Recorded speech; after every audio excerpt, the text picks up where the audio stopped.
rapi ben ora ireng kabeh. Nek kangen tak wedhaki to sini. Ibu, Ibu. Piye, Pak? Iki malam takbir. Yuk. Malam takbir kuwi sunah Rasuleh. Maksudnya takbiran. Tapi aku krungu suarane tangga. Nyapa Pak Bu. nih? Ya ampun. Urung anake dhewe. Anak kowe nyapa to nyapa ora apa-apane kok wis anake dhewe. Nyapa Pak nih? Anake dhewe kan wingi kan pamite dina iki takbiran. Terus Tapi jarine tangga samping omah bengi iki malah balapan. Bapak sapa sing ora wirang? Dek mau ki tak VC ki takbir keliling lho Pak. Assalamualaikum. Cewek meneng sik ning kono sik. Wis syukur wis. Pamite iki takbiran. Takbir keliling Ah, ki wis lho. mbok VC iki takbir. Wis tak VC. Jarine tangga samping omah ki lho. Jare tangga samping omah ki malah balapan karo kancane, dem-deman karo kancane. Larangan kok adalah perintah kaya bapake ngono dem-deman ngono. Wah, ora nek aku. Sapa wong tuwa sing ora wirang? Pencemaran nama baik jenenge awake dhewe malah elek ngene iki. Ya apa ora? Ya Allah Pakne wis gak pisan pindho lho ngono kuwi. Padahal sesuk bodo ran ning ngapuran saling memaafkan anake dhewe tetep gawe ulah. Piye ngono kuwi? Sampeyan iso ngomongi anake ora? Ya karo kowe ya, Bu. Iya, Ya karo betul lho. Lho lah kae anake, lah kae lho. Ah, hei. Anakku rene rene.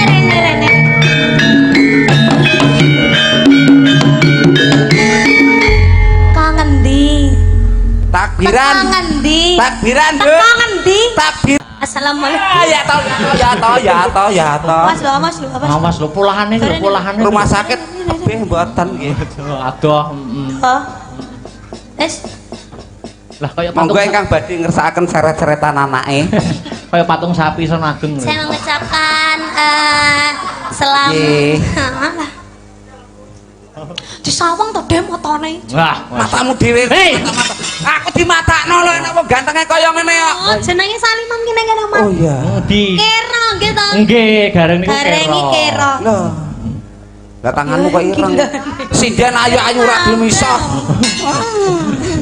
Nggih, minal aizin wal faizin, luputmu ya Dik, nak sepurane.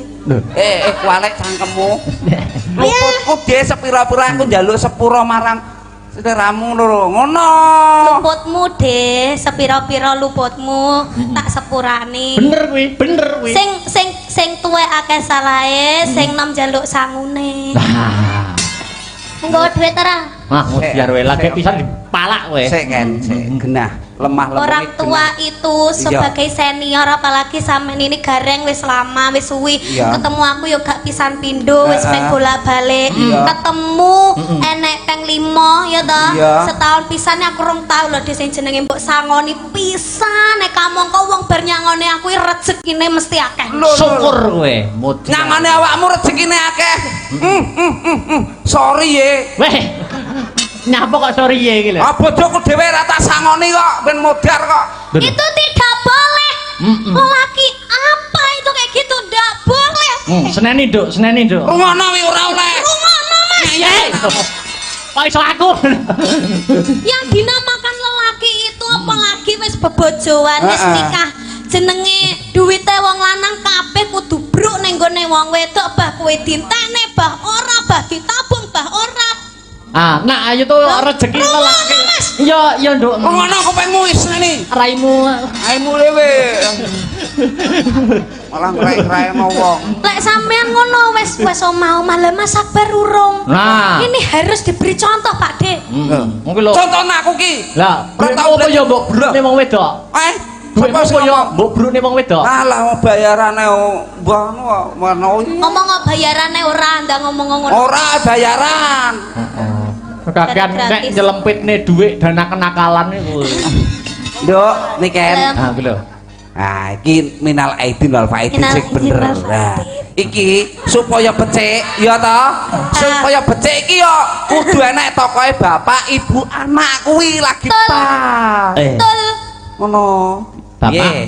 Ibu, Bapak Ibu Bapak Ibu anak. Maksudnya Iya. iki anu no, simulasi simulasi sungkeman biar buat jadi contoh orang banyak kaula Iya. muda semuanya. Iya, iya, iya. Ngono. Terus. Suasananya masih di alal bihalal. Iya.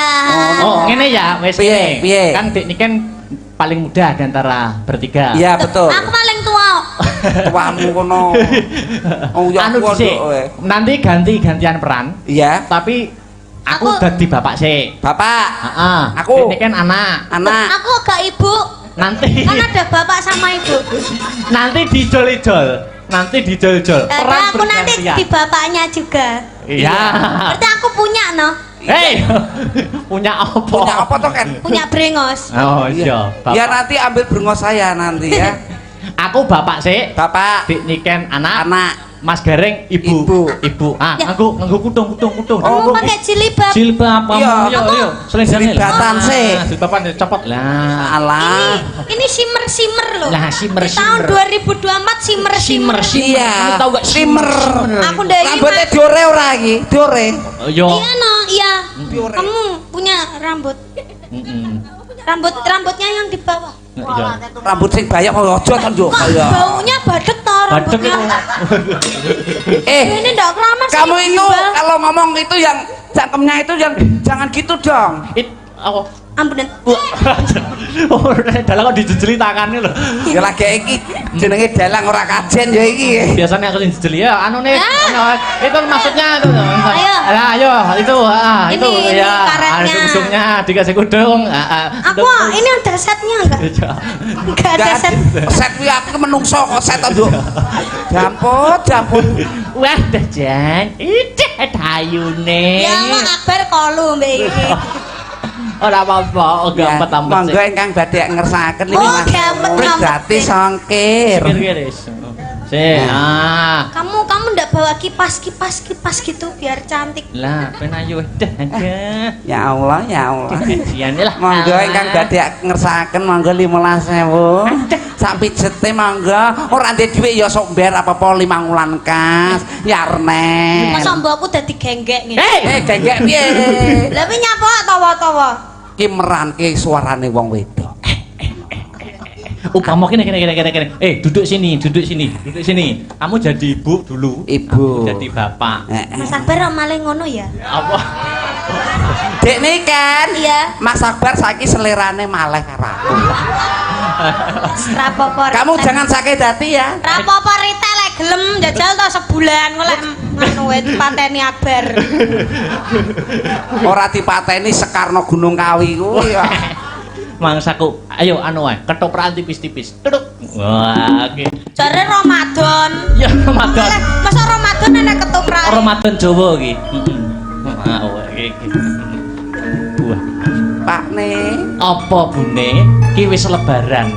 Ngenteni anak ya, ngenteni anak rene acarane sungkeman.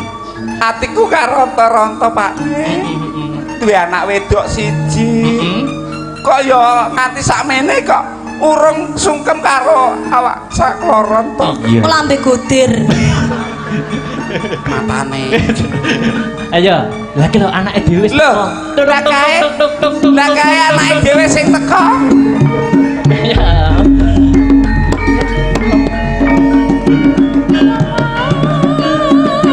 Londone kendone kendor. Ndak.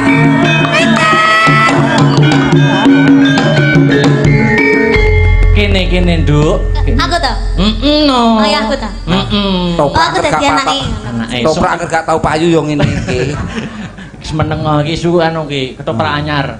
Sungkem bapake dhisik, Nduk. Sungkem Iki bapak. pomone anake bar dolan terus mari ngono apa jenenge mara ndek omah. Ayo. Iya. Iki pomone anake aku dolan sik ya, Mas. Iya. Kok terus mari ngono mara ning omah ki omahe kan. Iya. Kita dolan sik ya. Saiki wayahe teko kok dolan sik. Bacok wong nek kok. Assalamualaikum Bunda Ayah. Waalaikumsalam. Minta izin Bapak izin mohon maaf Bapak- lahir dan batin. Ah ning bapak sik.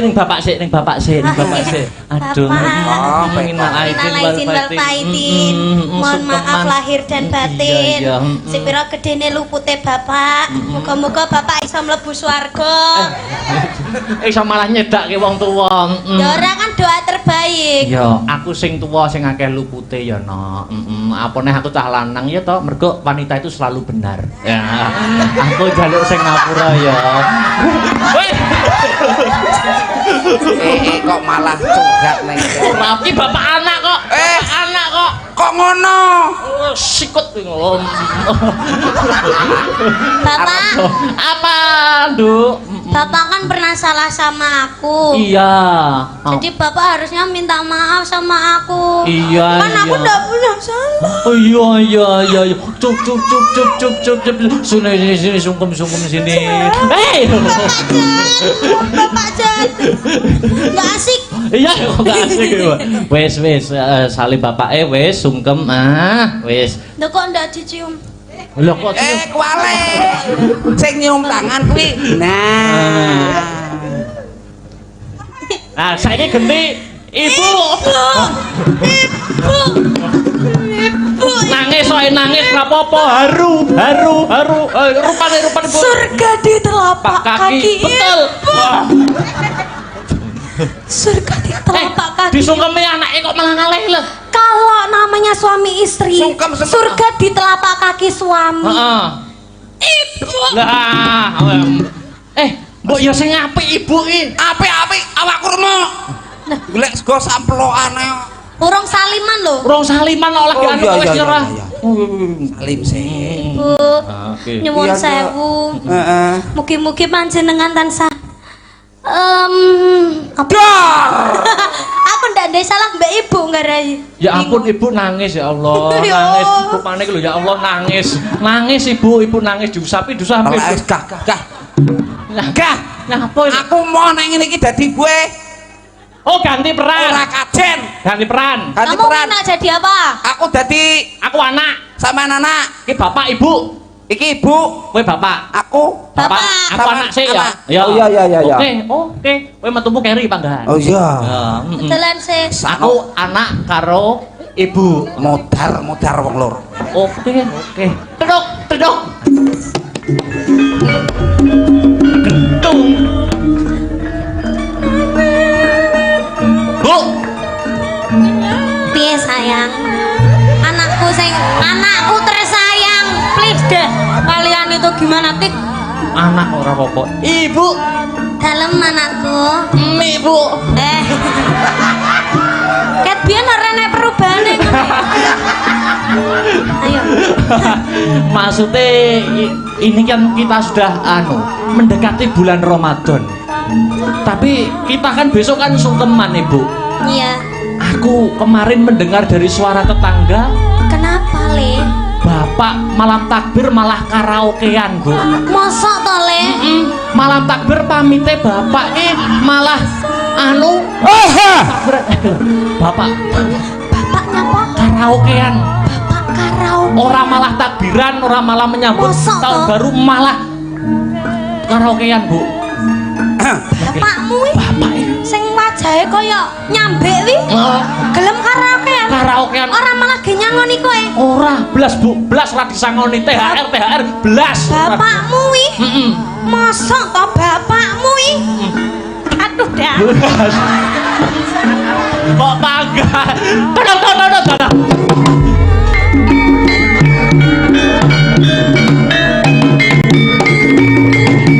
Aja nyebut jenenge Nikan Salindrek. Lah urung wajahmu remuk le. Syukur Pak we. Mongko we mudar. Ule. Kowe wani ngancik omahku lek ra remuk dasmu. Piye to, Lek Ki? rawe ngalih. Ha iki. Piye to ki? Ngalih. Takbiran. Riyo renek bapak ra apa-apa penting kowe bongkok. Bar. Takbiran. Hei. Apa? Bapak. Bapak opo? Ya toh. Bener toh? Bapak Opo? nyapa le bapak? Rasa nyedek-nyedek aku tak utal dasmu. Karaokean karo LC katok sak mene-mene. Modar ki kok aku. Wes, wes. Mau aku. Jene kurang apa to, Mas? Aku kurang apa? Wes syukur wae. Aku kurang apa, Mas? Apa kurangku? Apa aku gak ono apa-apane? Padahal wis tak apa-apane.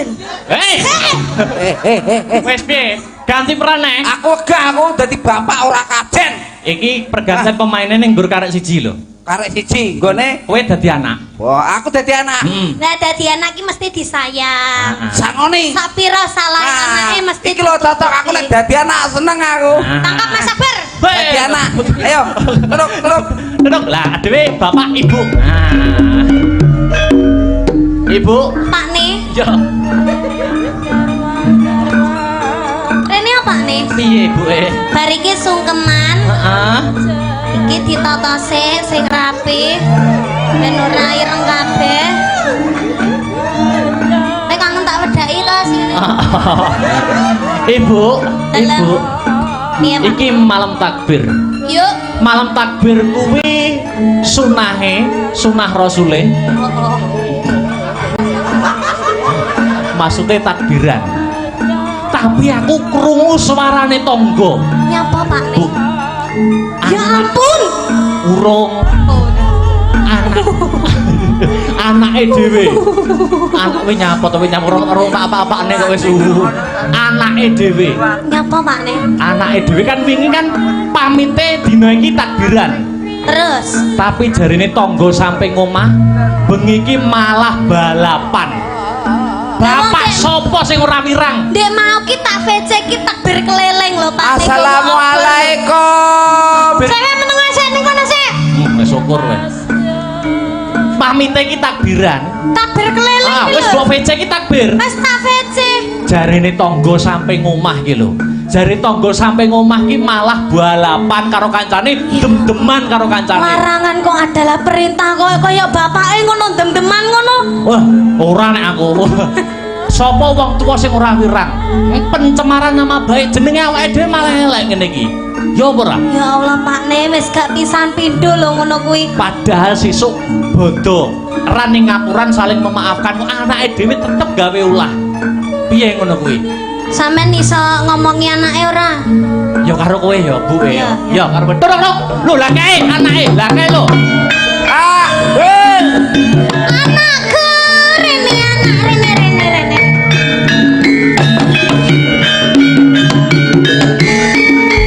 Kangen di.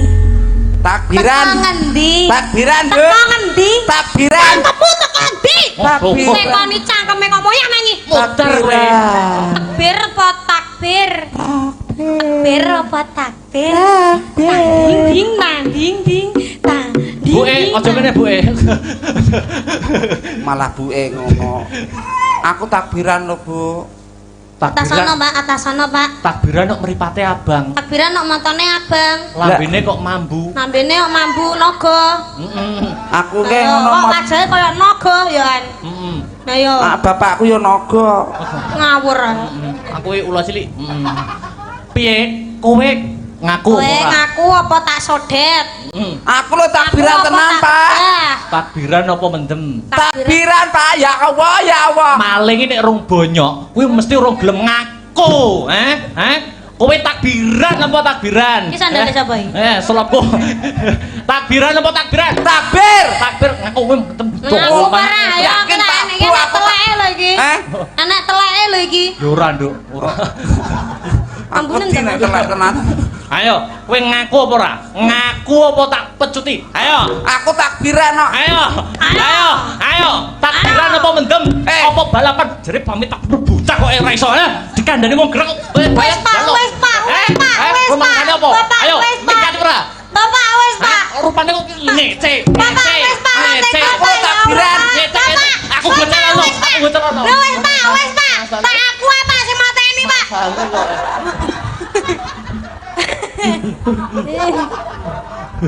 Walah bangetan ta ya. Ngene bojoku mentolo mangan kayane. Ya Allah, ya Allah.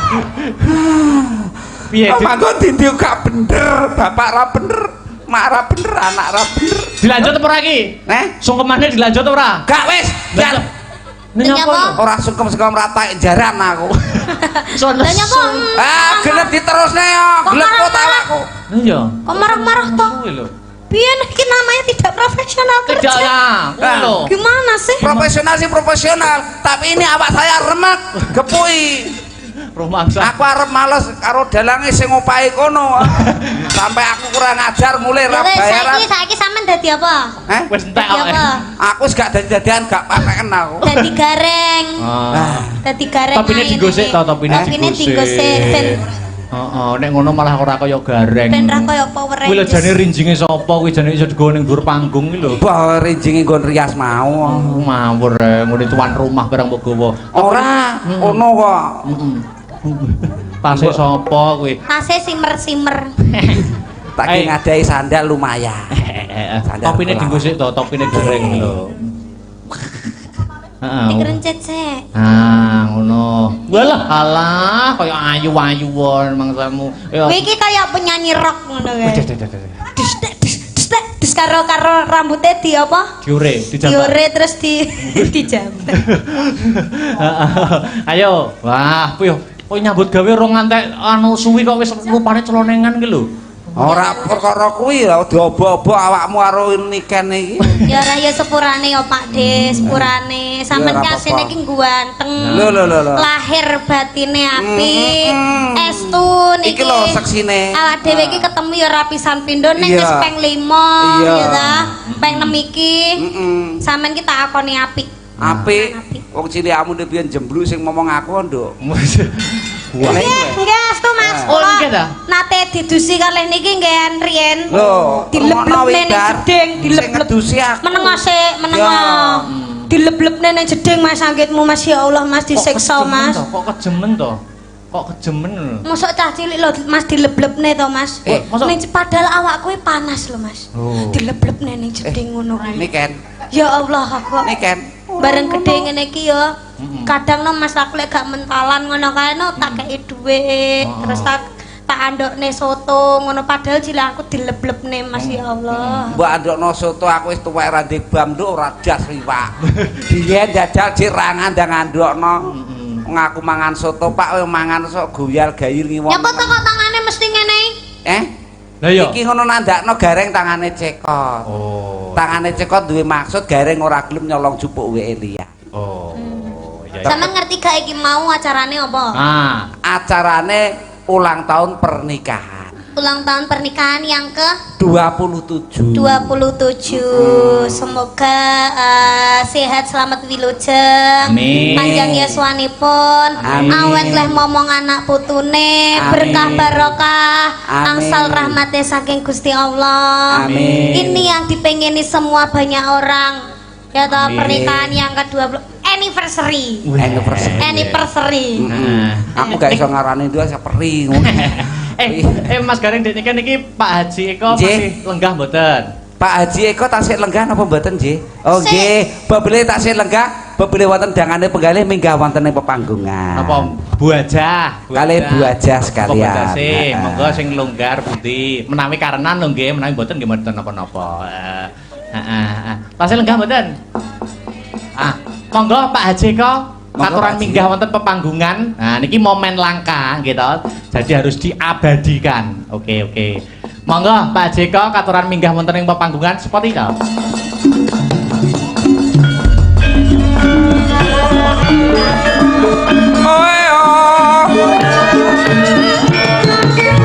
Cekar saking sasana pernikahan. Nunuju panjenenganipun Bapak Haji Eko. Saribit ingkang garwa nunuju panjenenganipun Ibu Hajah Asih.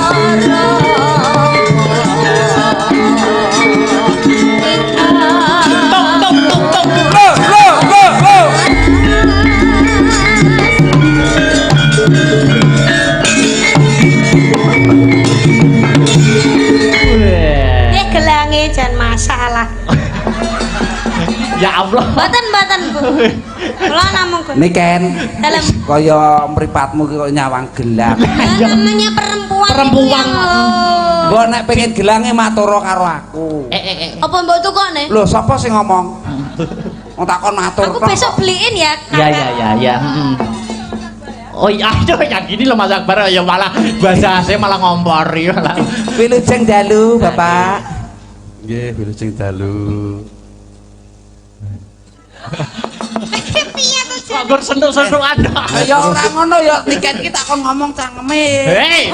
Ya wis luwih tuwek kok ora iso ngomong lho. Nah. Dibayar larang lho, pira 16 juta lho. Lho ya 16 juta dhewe lho. Aku sih 2 juta. Sampai 2 juta tenan. DP ne. Aku muni amin. Monggo Pak Hajeko, Ibu Hajase mbok menawi wonten sepatah dua patah kata komentar pada malam hari ini atau pesan-pesan kepada warga sekitar monggo. Puas napa mboten? Nggih. Monggo. Nggih. Puas iki kok Nek puas nanggap malih, Pak. Nggih. Matur nuwun Mas Akbar. Nggih. Tadi saya sudah sempat memberikan sambutan panjang lebar, cuman ini ditambahi sedikit. Nggih. Terima kasih banyak kepada kru dari Mas Akbar Nggih. dan juga Mbak Niken Nggih. yang sudah sangat memeriahkan acara ini Nggih. pada malam ini. Terima kasih banyak. Ibu Hajase, mbok menawi Monggo, ngendikan Bu napa? Haja. Oke. Ada sedikit kata dari saya Iya. cukup bahagia, senang, puas dengan penampilannya yang all out ya. Iya. Iya. Saya juga terima kasih buat tim Astra Barat. Astra Tim Asta Brata. Asta Ya, Tobrut. yang luar biasa. Asta Tobrut. Lajeng Bu, Buat, lajeng. saya terima kasih buat Nggih. tim Asta Brata yang luar biasa, yang masih muda-muda dan Nggih. hebat. Nggih. Ini luar biasa banget, menginspirasi. Nggih. Jadi saya sangat senang dan puas. Amin. Insya Allah aku Amin. dieling meneh Mas, bae nanggap yang ke katuran malih. Amin. Mungkin usah Amin. ndamel gareng ponder. Ponder. Estu. Aja Mbak, ngesakno lho. Mulas kok ngene ojo mentolo men sih. Bu, jenengan melas kali kula, Bu. Alhamdulillah matur sembah nuwun. Jenenge Akbar kali niken Gedindas, niku gedindas. masalah tega kali kula, Ya Bu. ben, lha wis tega ambek aku ya. Lah wong gantenge kaya ngene ra diobok-obok. Lah ngopo ora tega? Monggo Ibu kali Bapak mempunyai request nopo badhe Request nembang lagu. apa request Nggih, mawon? request lagu napa? Request Oh, Pak Eko karaoke nyanyi. Nggih. Napa Pak? enggak, Mbak Niken aja yang nyanyi. Oke. Lagunya Mbak Niken sendiri yang biasanya saya lihat di mobil sama istri nemen. Oh, nemen. Oke. Siap Bapak. Ya, monggo dilanjut Mas. Oh nggih, Matur nggih. suwun sanget. Nggih. Nggih. Wah, napa Pak? Ngerogo-ngerogosan napa Pak? Mboten sak rokok-rokok Pak. Lah ya Allah ya Allah. Olah HP ora. Tas kula niku gedhen rumangsan, Pak. Pak niki wae lagune nemen nggih, Pak. Nemen. Nggih, nemen. DP-ne riyen, Pak. biasane. Nggih. Mengke lek mboten di DP mboten muni niki. Nggih. Napa malih kibote wah niku jajan kadange digawa. Sabar, Tris. Terayo jenenge bocah yo ngene iki teh, ya sabar ya. Heeh. Dari tim-tim Bani Sukarti atau Dekornya mungkin boleh. Oke. Siapa ada yang mau? Mbak Sida mungkin. Mungkin yang pakai baju. Ada Mas Ferry. Pakai baju. Ayo joget-joget di kembar. sini, Ya, joget joget. bareng. Ya, di nggak sini. apa-apa. Ayo, nggak apa-apa di bawah situ. Ini namanya Mbak siapa ini, Mbak? Mbak Rosida. Mbak Rosida. Hmm. Monggo, Mbak. Ayo Mbak, Mbak Sida biar. Monggo, monggo. Malah kok padha karo aku. Jadi ini. tadi waktu di sore tadi ada gini Mas Akbar. Bagaimana? Mbak Rosida sama Sabrina ini kan sama-sama overweight. Oh. Katanya gini, gimana Yes. Tante Asih kalau saya mau foto di pangku sama Mas Akbar kaki satu sama kaki satunya. Woi, iso Mas Akbar sok gepeng iki kok. Monggo, monggo. Mas Tim ya kaki satu dan satunya. Mau minta foto, tapi di pangku syaratnya Mas. Wah, mboten. Pakai 2 lutut. Orangnya segini Mas. Aduh. Mas Akbar langsung mundur dong. Aku langsung ngambekan dowo aku. Ya ampun. Ya Akbar ampun. langsung Al-Fatihah. Ndak Mas guyon. Nggih, Ya, nggak guyon apa-apa. aja. Kadung mak teratap paling. Hei. Ora Mbak, guyon tok kok. Aku yang tak kak. Guyon aja. Nemen ini Mbak Rosida mau Mbak mencoba. Rosida Tobrut. Ya ora. Boten Mbak mriki. Wis tak dekep Mbak. Nggih boten mriki Mbak. Boten Mbak ya Allah. Kok enek tambahane. Mau menjoget atau bernyanyi bersama Mbak Niken, Mbak Rosida? Nyanyi bareng aja. Oke. Dari mana Bani? Mana tadi? Gani Sukarti. Oke. Double. Oke, siap. Monggo temen. Oke, Dek Niken bersama. Oh, malu-malu kucing. Anjir. Ojo ngawut ae. Sini Mbak Rosida. Mbak Rosi ngene. Rosi. Kene wong ning kono padha iri kabeh soalnya aku iso jejeran karo sampean. Kan wong ayo foto yuk foto. Wah, miji. Mbak Rosida, nanti kalau joget sama Dek Niken, nyanyi bersama Dek Niken, nanti jogetnya Dek Niken ditiruin loh ya. Gimana aja jogetnya Dek Niken ditiruin. Pokok aja sampe bokongnya dikek ngarep. Piye bokonge kek ning ngarep ki? Piye carane? Ya, terus Lah wong iki bokonge nanti Mbak. Niken. Boten Mbak. Niki lho. Bokonge kan teng mriki to, maksud kula ngaten lho. Mengke madhepe teng pundi ngaten lho. enggak. Iki bakeanku cek tak tinggal. Pargoy, Mbak. Zaman sekarang gitu yang sentit. Ayo to Mbak, ndang lho jajal. Tuh. Baik. Baik. Kabar ya nyawang kabar. Ora.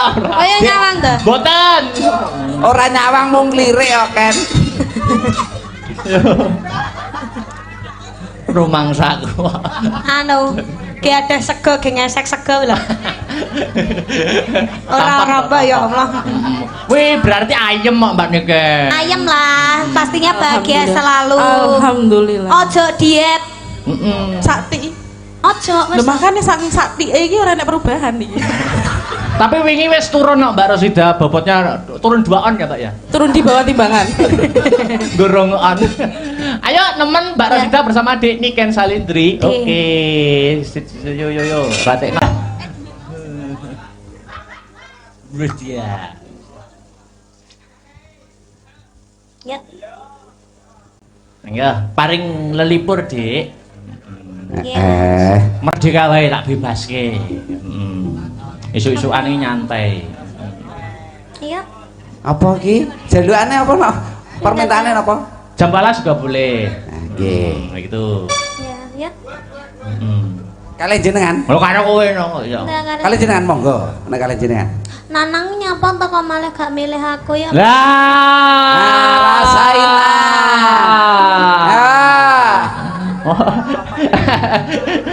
Lanang iki pendatang rezeki loh yang meneng-meneng gitu. Mak brul Pak Mau arep tak kei THR malah ras. Lah, syukur Deh, kamu aku pengen- lebih memilih Mbak Enggar ya kamu. Aku pengen karo Mbak Niken Jambu Alas. Nggih monggo. Nggih, Siap, Asakbar, kondusif. mohon izin. Wah, ngon bebas mawon. Yo, oke. Bebas pisan. Nggih, monggo. Antun tak yuk. Sopal wonu ting ranu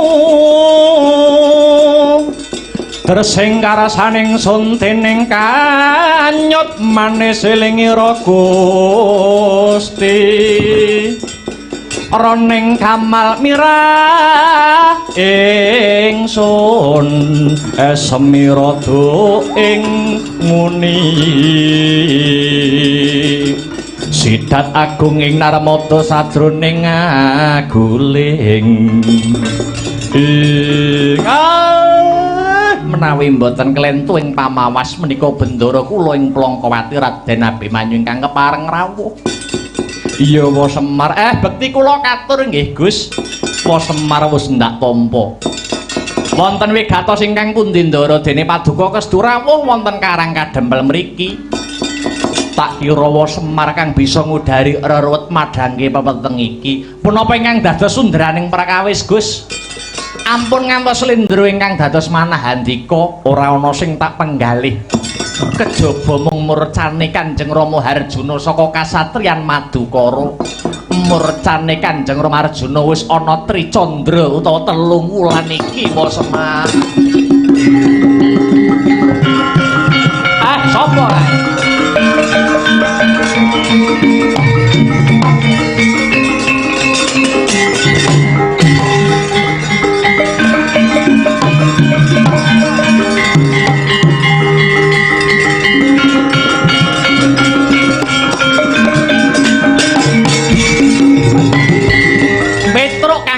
bali ana Praja Ngamarta. Iya, Mo. Wah, niki kula sawang Ndara Abimanyu.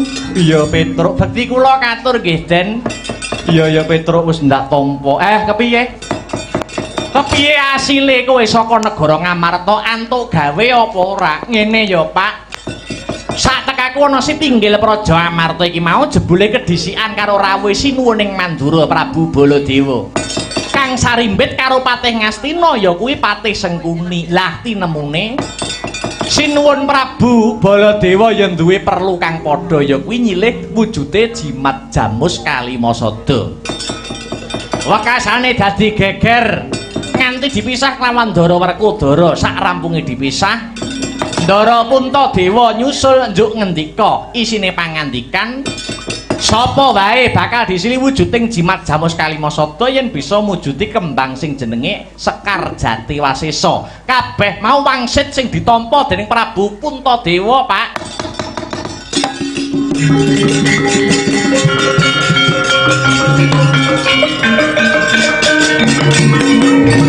Sekar Jatiwasesa iya, Mo. Ate angel men sarate. Kuncung nganti gelung aku lagi krungu iki kembang kok jenenge Sekar Jatiwasesa. Wa Semar, pripun Ndara? Biyen Abimanyu kaya tau ngerti kang aran Sekar Jatiwasesa mau. Kembang mau papan dununge mapan ana tanah sabrang. Ya kuwi ana negara Paranghagni. Lah banjur Wa Semar goleki kembang mau bakale diagem kanggo apa? Kangge syarat ngampil wujuding Jamus Kalimasada, Gus. Awit Semar badhe gadah damel ngene niku Semar badhe mbangun kayangan, mbangun atine para manungsa, dandani mental kang sarta moraling para kawula. Yen pancen kaya mangkono wae, ayo luwih dhisik bakal tak bantu ing arah ngupadi Sekar Jatiwasesa. Mbok menawa Sekar Jatiwasesa kang disuwun kelawan Wa Puntadewa mau ana sambung rapete kelawan murcane ramaku Raden Arjuna. Dados niki sesarengan tumuju wonten ing Paranghagni. Ya aja kuwatir rasamu senadyan ing kono mlebu tanah sabrang yen ana bebaya kang anempuh ing dedalan Abimanyu kang bakal ngrampungi wa.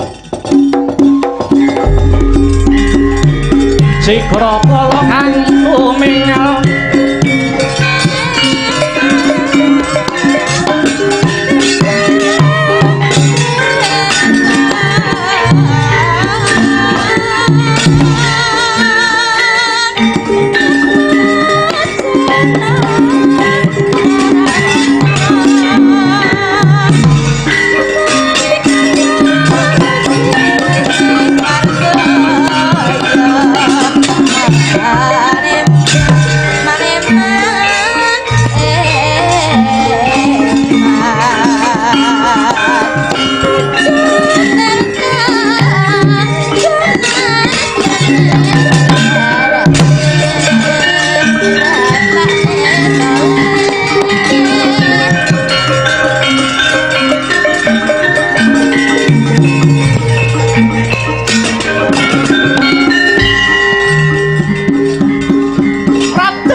Semubangi wangaruna kadinetrane nganggo rapuk sabaning kukila ringgane goro saketer kidunganing kunglir wuwu sing bene panca ing patupat durung adol aku saka praja Paranghagni iki lah kok kepepek ana satriya bagus dedeke ngringin sungsang pengawake Guwaya Teja. Memper kaya sajroning pangimpenku, jenengmu sapa Raden? Satriya Plongkowati ya Tanjung Anom kekasih Raden Abimanyu. Raden Abimanyu? Iya, paduka ingkang kula padi Raden.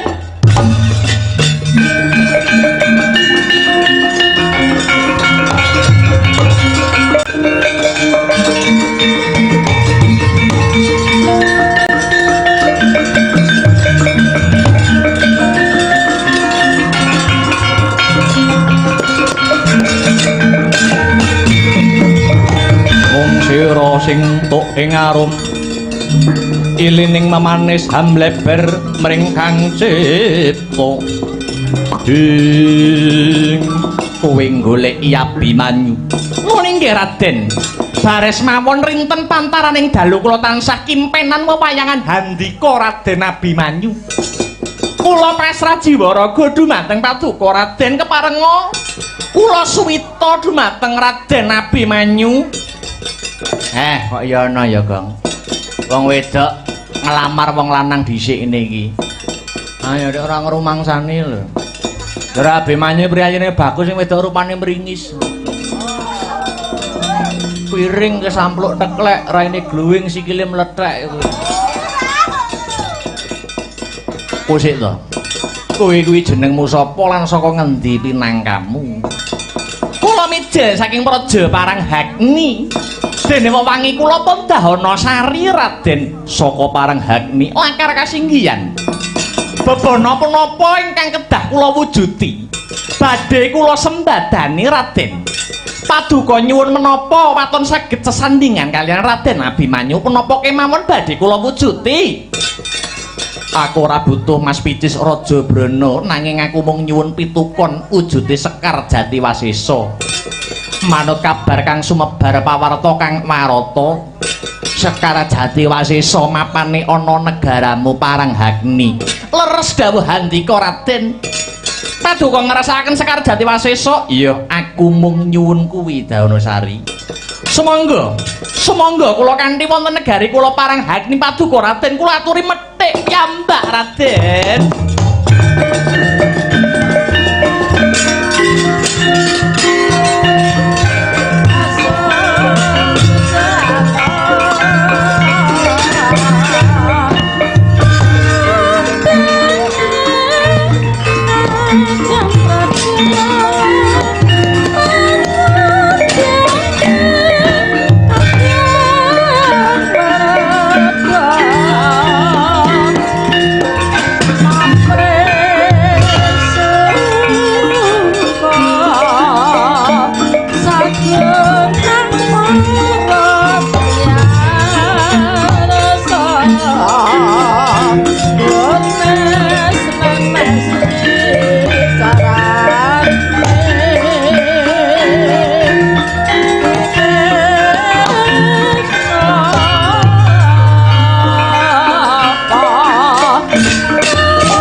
Patine Sang Abimanyu kena ing Cidara.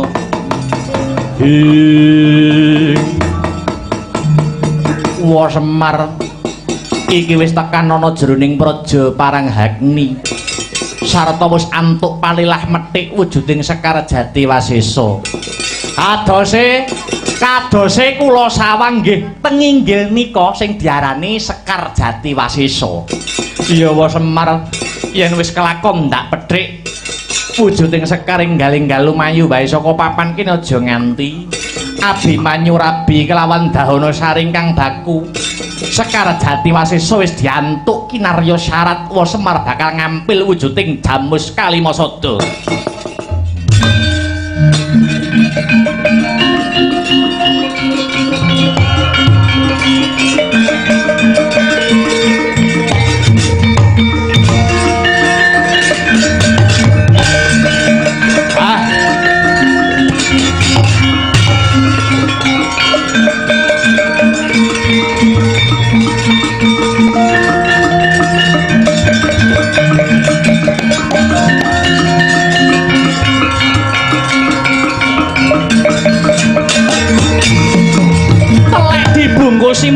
melek diapusi. Jebule Raden Abimanyu mung melek kelawan kembang jati Wasesa. Panjenengan melayu, panjenengan ngoncati janji. Tak tututi kowe Raden Abimanyu.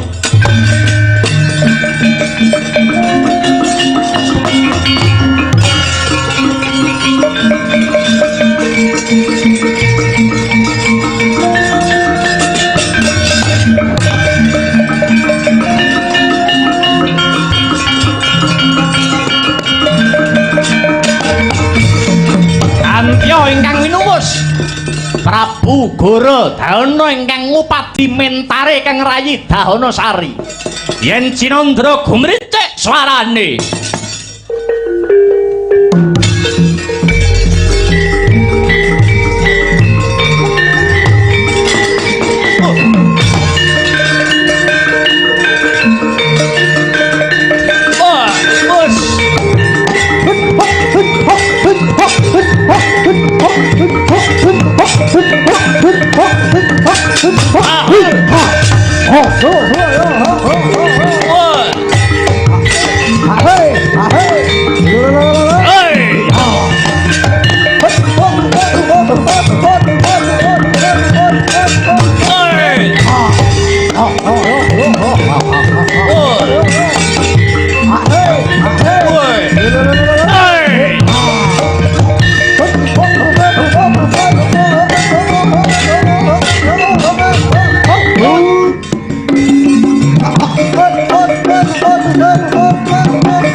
kinjeng muter-muter kaya helikopter.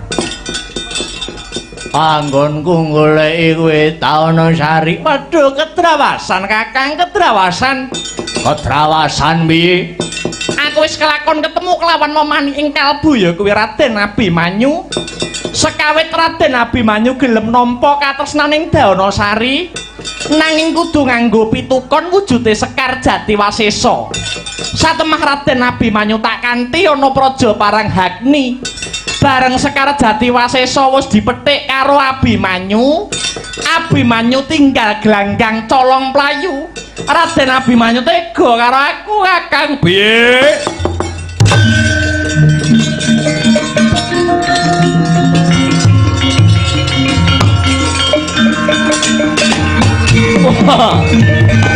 Sengguhe biyen-biyen durung nate tak kandhani kalamun to Sekar Jatiwasesa kuwi mujudake simbol kawibawan adeking praja Paranghagni.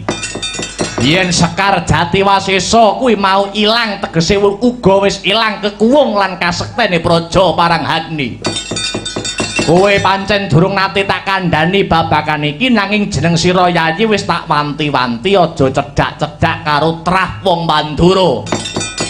Apa manen duwe gegayuhan sambung asmara kelawan tedhak turun Mandura. Sega wis dadi bubur. Digetunana ya ora arep ngowahi kahanan. Yen lakon wis kaya mangkene kepiye munggo becike Kakang tak oyake Abimanyu. Wani nyolong kembang Jatiwasesa padha karo nantang perang karo wong Paranghagni. Bedah negara Ngamarta.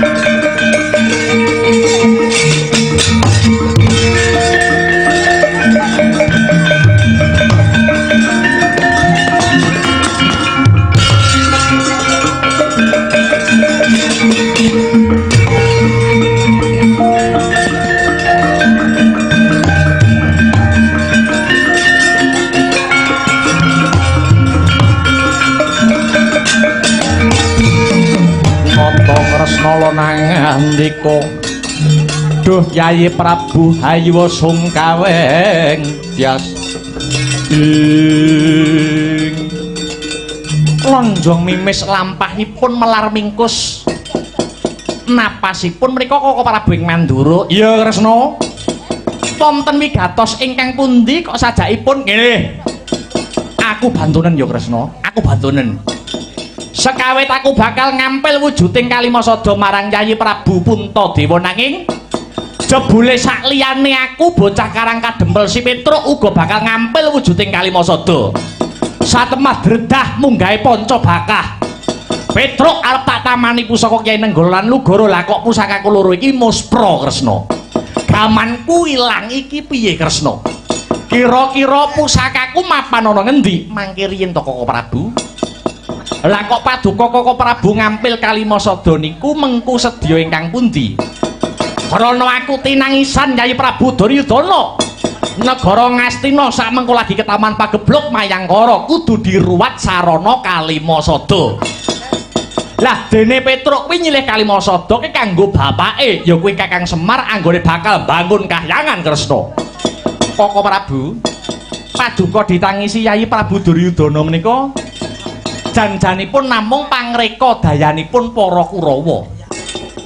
Awit menawi Kalimasada sampun diregem dening Kurawa tegese Pandhawa sampun boten gadah dasaring negara ingkang dados simbol kekuwataning praja. Waduh ya Yayi. Banjur piye carane aku kudu nebos kaluputan kuwi iki Di? Nenggala lan Lugoro tinemung mingking ingkang baku paduka Koko Prabu kedah sabiyantu Kakang Semar anggenipun kagungan sedya luhur badhe hambangun kayangan bangun jiwane para manungsa. Ya manut Kresna monggo kula kanthi tumuju wonten negare Ngamarta lewat tepining lepen tempuran ingkang wening tirtanipun.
Saking kutha Sakuradala yen tanah mutusa sang sari Kakang Semar kang prapaning setinggil ngamarta. Inggih Ndara. Kula sampun saged mujuti ingkang winastan Sekar Jati Wasesa Maragage. Aturna panjenenganing ingsun enggal tak ampili wujuding jimat Jamus Kalimasada.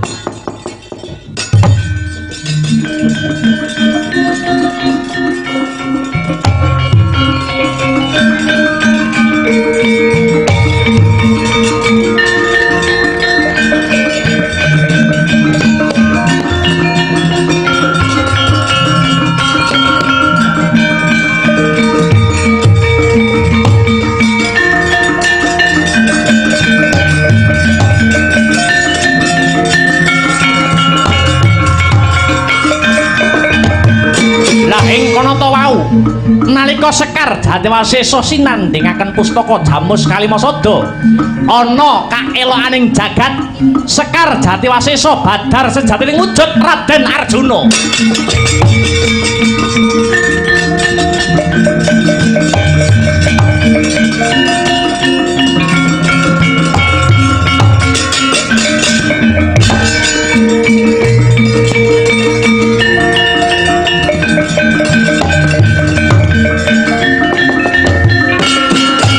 Ilahing Sekaring bawana langgeng titah ulun nger Puntadewa aja hayya kaget ulun Bathara Indra kang nyingetake utawa ndelikake adimu panengah Pandhawa si Arjuna. Arjuna bisa dadi wujuding kembang awit pun ulun mung bantu Semar Badranaya kang kagungan niat luhur kepingin hambangun kahyangan kuwi amung pasemon. Semar kepingin nyilih Kalimasada supayane para Pandhawa aja lali kelawan Kalimasada. 5 sing dadi usada ya kuwi dasaring negara. Awit Pandhawa mono wujud babare Kalimasada, Puntadewa kang dadi simboling panembah, Werkudara simbole rasa kamanungsan, Janaka simbol rasa kamanunggalan, Nakula lan Sadewa ingkang dadi simbol musyawarah lan rasa keadilan. Kenang apa sing tak singetake kok Janaka? Krana Janaka mujudake lambanging kamanunggalan. Awit negaramu dumadi saka beda-bedane suku, agama lan golongan. Wilayah uga kapérang saka pulo sing bebanjaran. Kabeh kuwi bakale bisa tentrem lamun negara iki ngugemi rasa manunggalan, rasa kamanunggalan Pandhawa.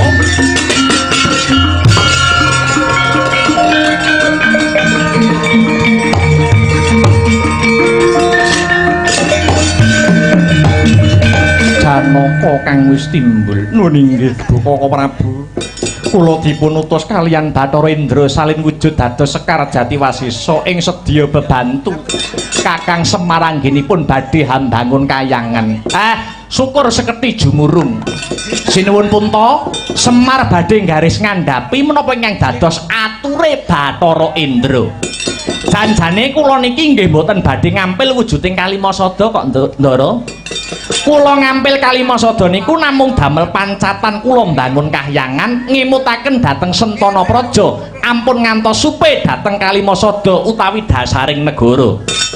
Punika kedah digondheli sing kenceng supayane negarane tetep tentrem, kawulane tetep ayem Gus, geger njawi.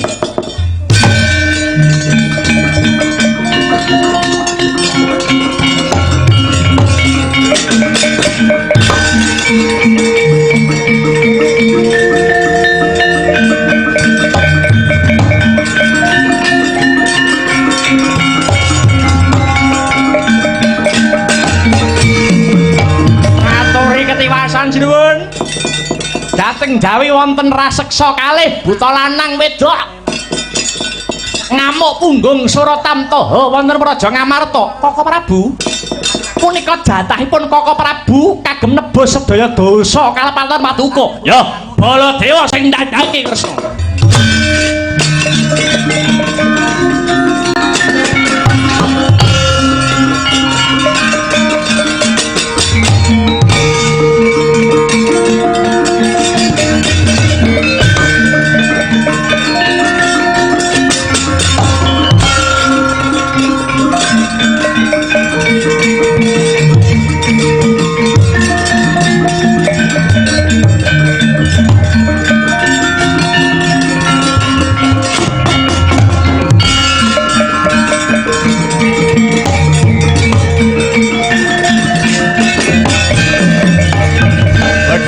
negara Ngamarta.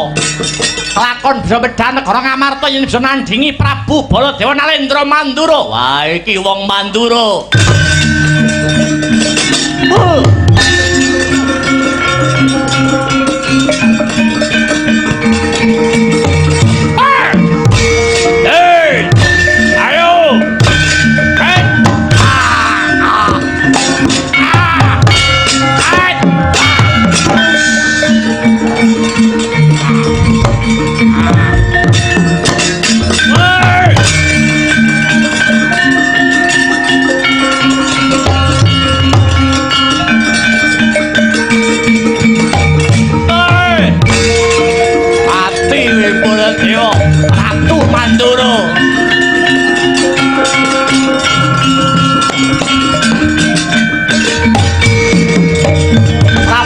Baladewa den piting wani kelawan Prabu Gorodana. Nata ing Mandura prasasat kaya wis linalosan otot bebayune. Anane mung pasrah sumarah mring Gusti Kang Maha Murah. Ucap. Sakala ana cahya murup sak mrica binubut saking dirgantara. Punang cahya babar geni kang manghalat-halat angobar Sang Gorodana lan Dahana Sari. Dia badar sejatining wujud pusaka Kyai Nenggala lan Lugara.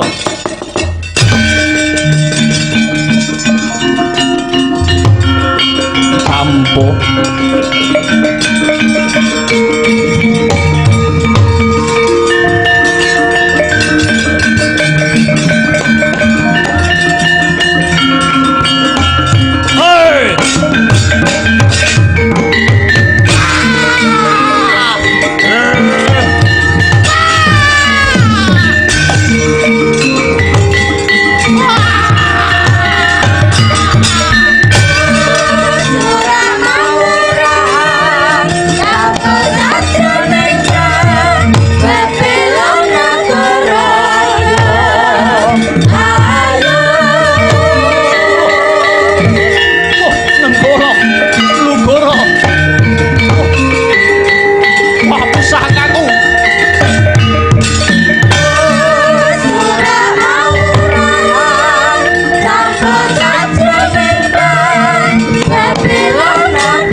Ciling sirwengi Caka lula tatanendra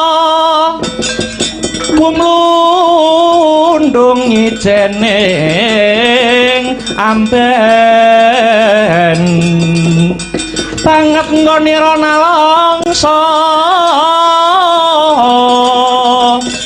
Kaya den pinilara Wong tininggal popo biyung wong tininggal popo biyung susah dadi Joko Lula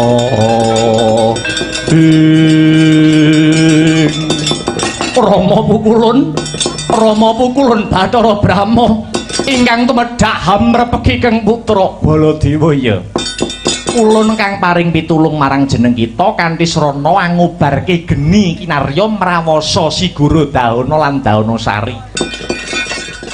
Lah kok menika badar pusaka kula kekalih Nenggala lan Lugara liripun kados pundi Pukulun? Baladewa, sayektine pusakamu kekarone ulun ingkang jabel. Nganti tak dadekke buta loro lanang lan wedok awit pusaka Nenggala lan Lugara kuwi sejatine ya kena sinebut pusaka lanang karo pusaka wedok. Nenggala sing wujude dawa kuwi pusaka lanang, Lugara sing wujude mlenuk kuwi pusaka wedok. Pusaka tak jabel krana ulun bebantu Kyai Semar anggone duwe niat kang luhur mbangun kahyangan, mbangun jiwane para manungsa. Nyatane jeneng kita Baladewa sekawit belani Kurawa lan ngentengke gegayuhane Kyai Semar sing dadi pamonging tanah Jawa. Apa maneh jeneng kita Baladewa bakal mateni Petruk nganggo pusakamu. He Baladewa, apa jeneng kita ora eling nalikane ulun menehi pusaka kekarone iki marang jeneng kita? Ulun wis meling pusaka iki kanggo srana memayu hayuning bawana, njejekake lajering kautaman, ora kanggo srana sewenang-wenang. Waduh, kula nyuwun pangapunten Bu kula awit saking putunging raos cubluking pangertos ngantos Baladewa tumindak ingkang nalisir saking bebener. Pusakamu kekarone wis bali gunakno kanthi bener becik. Njaluka pangapura marang Kyai Semar. Muga-muga kanthi Baladewa njaluk pangapura marang Kyai Semar kang dadi simboling wong cilik bisa dadi srana guyub lan rukun manunggaling kawula Gusti, manunggaling pejabat kelawan rakyat sentana kelawan para kawula. Sampaknya anak untung Gungga guyup Nirwani Rampa rancak Katon siga Sinaya anu Niroka Sampaknya anak untung Gungga guyup Nirwani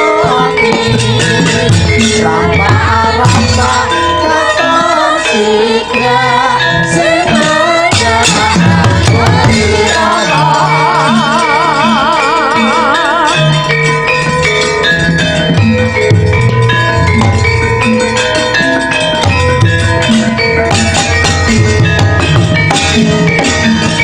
Oh Kakang Baladewa sing luput pranyata luhur gegayuhanmu Kyai Semar. Astagfirullah.